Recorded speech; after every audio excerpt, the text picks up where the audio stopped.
जय हिंद मेरे साथियों। जैसा कि हम लोग जान रहे हैं, सक्षमता परीक्षा 2 का डेट विभाग के द्वारा घोषित कर दिया गया है। साथ ही मैं बता देना चाहता हूं आप लोगों को, बिहार विद्यालय परीक्षा समिति पटना के पत्रांक 272 दिनांक 25/4/2024 के आलोक में परीक्षा की एक संभावित तिथि है जो कि 10 मई 2024 रखा गया है।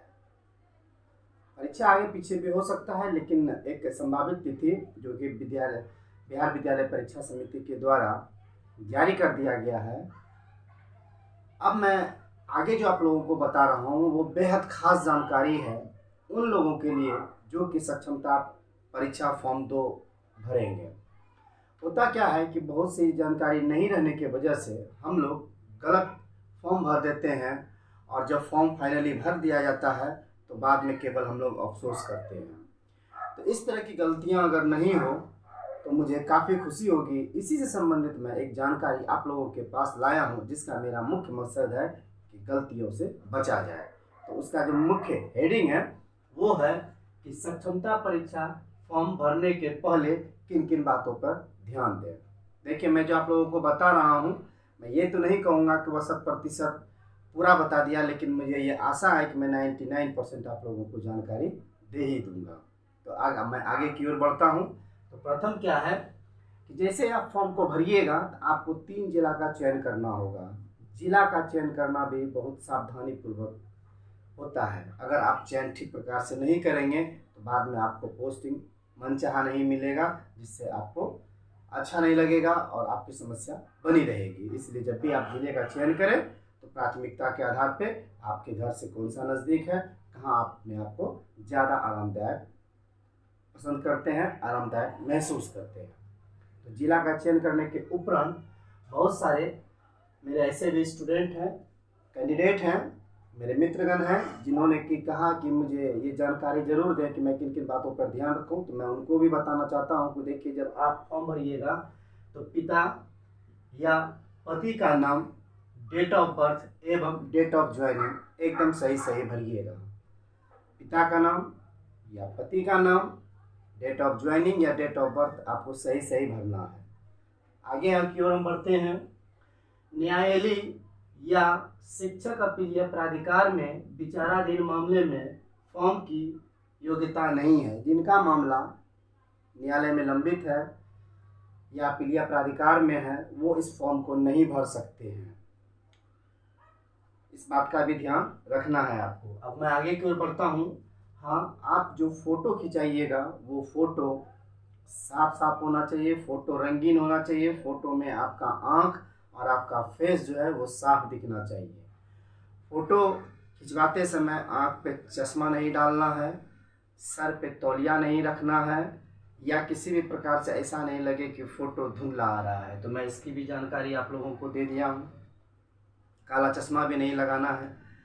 अब मैं आगे की ओर बढ़ता हूँ। एक बात और है कि जितने भी प्रमाण पत्र आप अपलोड करेंगे, जैसा कि मैंने इसके पहले वाले वीडियो में आपको बता दिया कि कौन कौन सा कागजात लगेगा, वो जितने भी प्रमाण पत्र आप अपलोड करेंगे तो वो सेल्फ अटेस्टेड होना चाहिए, स्व अभिप्रमाणित होना चाहिए।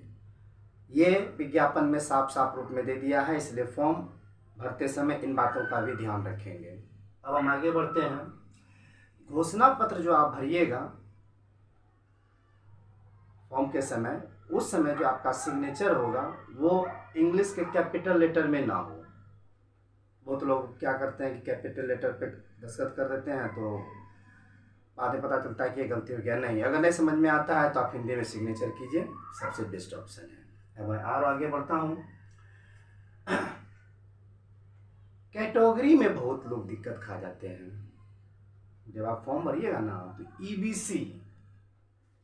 ईबीसी और ईडब्ल्यूएस में लोग कंफ्यूज कर जाते हैं। यहाँ पे भी आपको ध्यान रखना है। ईबीसी का मतलब हो जाता है अत्यंत पिछड़ा वर्ग। अगर आप ईबीसी में हैं तो आप अत्यंत पिछड़ा वर्ग का चयन करेंगे, जो कि शॉर्ट फॉर्म में रहेगा ईबीसी। और अगर आप स्वर्ण आरक्षण का लाभ लेना चाहते हैं तब आप भरिएगा ईडब्ल्यूएस। दोनों अलग अलग चीज़ है, तो इस समय भी आपको सावधानी जरूर बरतना होगा।